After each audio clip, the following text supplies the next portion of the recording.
Hi friends, ಇವತ್ತಿನ ವಿಡಿಯೋದಲ್ಲಿ ಖಾರ ಪೊಂಗಲ್ ಹೇಗೆ ಮಾಡೋದು ಅಂತ ನೋಡ್ಕೊಳ್ಳೋಣ. ಫಸ್ಟು ನಾವೊಂದು ಕುಕ್ಕರನ್ನು ಇಟ್ಕೊಂಡು ನಾನೊಂದು 3/4 ಕಪ್ ಆಗೋಷ್ಟು ಹೆಸರುಬೇಳೆನ ತೊಗೋತಾ ಇದ್ದೀನಿ. 1 ಗ್ಲಾಸ್ ಅಕ್ಕಿಗೆ 3/4 ಕಪ್ ಹೆಸರುಬೇಳೆ ತೊಗೋಬೇಕು. 3/4 ಕಪ್ ಆಗೋಷ್ಟು ಹೆಸರುಬೇಳೆ ತೊಗೊಂಡು ನೀಟಾಗಿ ಡ್ರೈ ರೋಸ್ಟ್ ಮಾಡ್ಕೊಬೇಕು. ಡ್ರೈ ರೋಸ್ಟ್ ಮಾಡಿಕೊಂಡು ಈಗ ಸ್ಟವ್ ಆಫ್ ಮಾಡಿಬಿಡಿ. ಸ್ಟವ್ ಆಫ್ ಮಾಡಿಬಿಟ್ಟು 1 ಕಪ್ ಆಗೋಷ್ಟು ರೈಸನ್ನು ನೀಟಾಗಿ ವಾಶ್ ಮಾಡಿ ಇಟ್ಕೊಂಡು ಅದನ್ನು ಹಾಕ್ಕೊಬೇಕು. ಫ್ರೈ ಮಾಡ್ಕೊಂಡಿರೋಂಥ ಹೆಸರು ಬೇಳೆಗೆ. ನೆಕ್ಸ್ಟು ಫ್ರೋಝನ್ ಗ್ರೀನ್ ಪೀಸು, ಸ್ವಲ್ಪ ಕಾಯಿ ತುರಿ, ಒಂದು ಚಿಟಿಕೆ ಅರಿಶಿನ, ರುಚಿಗೆ ತಕ್ಕಷ್ಟು ಉಪ್ಪು, ಒಂದು ಸ್ವಲ್ಪ ಶುಂಠಿಯನ್ನು ಈ ಥರ ತುರಿದು ಹಾಕ್ಕೊತಾ ಇದ್ದೀನಿ.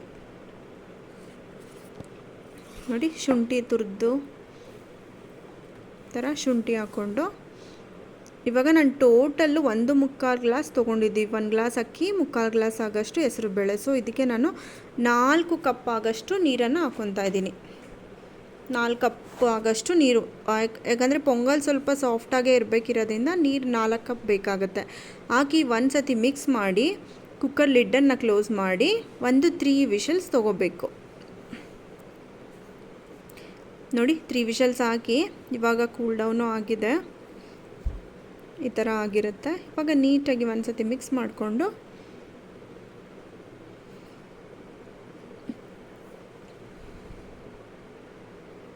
ಮಿಕ್ಸ್ ಮಾಡ್ಕೊಳ್ಳಿ. ನಮಗೆ ಪೊಂಗಲ್ ಕನ್ಸಿಸ್ಟೆನ್ಸಿಗೆ ಎಷ್ಟು ನೀರು ಬೇಕು ಅಷ್ಟು, ಬಿಸಿನೀರೇನು ಹಾಕೋ ನೆಸೆಸಿಟಿ ಇಲ್ಲ, ತಣ್ಣೀರೇ ಹಾಕಿ ಪರವಾಗಿಲ್ಲ. ಅದು ಕುದಿಯುತ್ತಲ್ಲ, ಏನಾಗಲ್ಲ.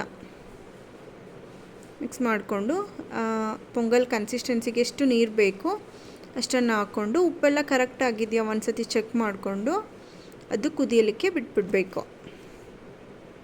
ನಾನು ಉಪ್ಪೆಲ್ಲ ಕರೆಕ್ಟಾಗಿತ್ತು. ಇವಾಗ ಅದು ಕುದಿಯಲಿಕ್ಕೆ ಬಿಟ್ಬಿಟ್ಟಿದ್ದೀನಿ. ಈಗ ಒಂದು ಕುದಿ ಬಂದಿದೆ.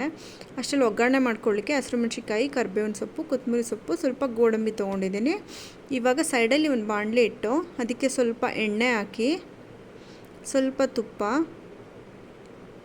ಸ್ವಲ್ಪ ಇಂಗು, ಸಾಸಿವೆ, ಜೀರಿಗೆ, ಕಾಳುಮೆಣಸು ಮತ್ತು ಹಸಿರು ಮೆಣಸಿನ್ಕಾಯಿ, ಕರಿಬೇವಿನ ಸೊಪ್ಪು, ಗೋಡಂಬಿ ಇಷ್ಟನ್ನು ಹಾಕಿ ಫ್ರೈ ಮಾಡಿ ಒಗ್ಗರಣೆ ಮಾಡಿಕೊಂಡು ರೆಡಿಯಾಗಿರೋಂಥ ಪೊಂಗಲ್ಗೆ ಹಾಕಿ ಒಂದು ಸತಿ ಮಿಕ್ಸ್ ಮಾಡಿ ನೆಕ್ಸ್ಟು ಕಟ್ ಮಾಡ್ಕೊಂಡಿರೋಂಥ ಕೊತ್ತಂಬರಿ ಸೊಪ್ಪನ್ನು ಹಾಕಿ ನೀಟಾಗಿ ಮಿಕ್ಸ್ ಮಾಡಿದ್ರೆ ಪೊಂಗಲ್ ರೆಡಿ ಆಯಿತು. ಇದನ್ನು ಕಾಯಿ ಚಟ್ನಿ ಜೊತೆ ಸರ್ವ್ ಮಾಡ್ಬೋದು, ತುಂಬ ಚೆನ್ನಾಗಿರುತ್ತೆ. ನಾನು ಚಟ್ನಿ ಮಾಡೋದೆಲ್ಲ ಲಾಸ್ಟ್ ಪ್ರೀವಿಯಸ್ ಬ್ಲಾಗಲ್ಲೆಲ್ಲ ತೋರಿಸಿದ್ದೀನಿ, ಬೇಕಾದರೆ ಚೆಕ್ ಮಾಡ್ಕೊಳ್ಳಿ.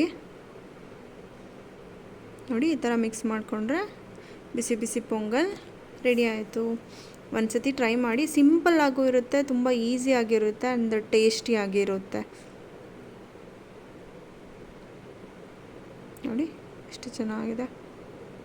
ಆ್ಯಂಡ್ ನೀವಿನ್ನೂ ನನ್ನ ಚಾನಲ್ಗೆ ಸಬ್ಸ್ಕ್ರೈಬ್ ಮಾಡಿಲ್ಲ ಅಂದರೆ please subscribe to my channel. Next ಬ್ಲಾಗಲ್ಲಿ ಸಿಗ್ತೀನಿ. ಬಾಯ್.